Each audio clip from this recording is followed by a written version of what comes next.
Hey everybody, what's going on? And welcome to your weekly update. Got this diagnosed last week. Needs a high pressure pump, IPR valve, and ball tubes.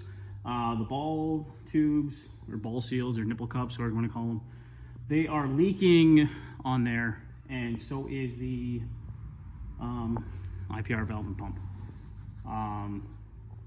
The ball tubes are either leaking where they go in the injector or up into the fuel or the oil rail, but we're just gonna change the whole thing, be done with it. It's got a few K on it, so it's already studded and everything, so they've already dealt with that.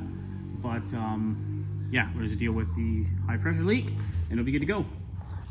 Got this unit here checked out, needs front brakes, has a coolant leak, it's just a clamp. Needs a ball joint, a U joint in the front, and your typical comin stuff. Then also got front brakes, wheel bearing, and some other stuff done on another LML.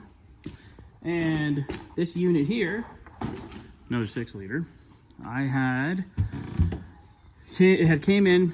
It's been at multiple places before, but it came in because the oil filter pipe was melted. I found the rest of the oil filter pipe when I took the oil cooler out, and I noticed that the screen down in for the feed for the high pressure pump was basically ripped all the crap with melted pieces of plastic in it.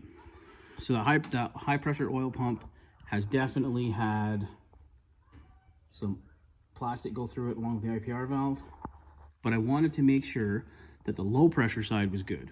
So with the oil cooler out, there's holes down in here that oil will come out of when you crank it over. Tried to crank it over and coolant started coming out of that guy right there. Don't think coolant is supposed to come out of the up pipe.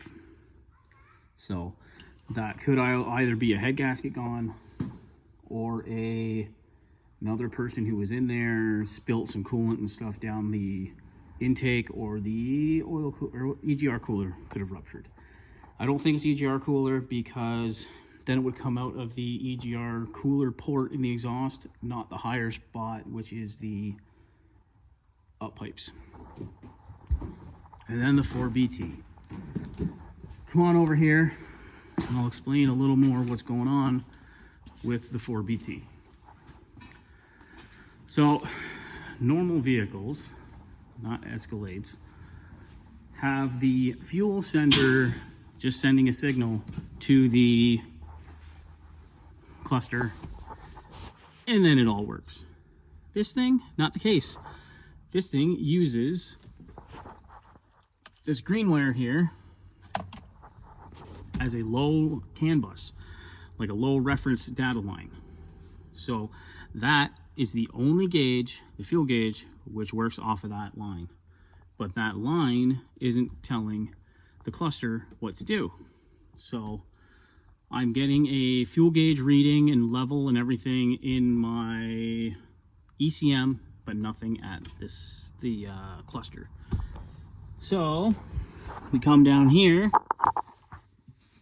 and you see this little guy here has all these green wires going to it, and has this little guy in the end of it. That is the splice pack for that data line. So each line coming off of here goes to another module. One of the other modules on this line could potentially have something wrong with it, and that would kill the whole low speed data line, because I can't communicate with anything on the low speed line with my scanner. Anything that runs on high speed CAN bus I can communicate with. Low speed I can't. So that means I got to go through all the modules, check their powers and grounds, and just pick through them. So we're getting there.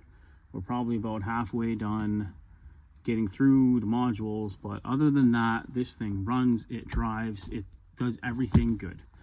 It's making all right power for what it's going to be, for what it is. But yeah, that is what's going on with the 4BT, and that'll be your weekly update. So yeah, thank you for thanks for the support, everybody, in just following the channel and following along with everything we're doing. Just ordered some good parts for some good decent projects coming up, and yeah, I got some stuff on my own I want to start working on eventually, so we're getting there.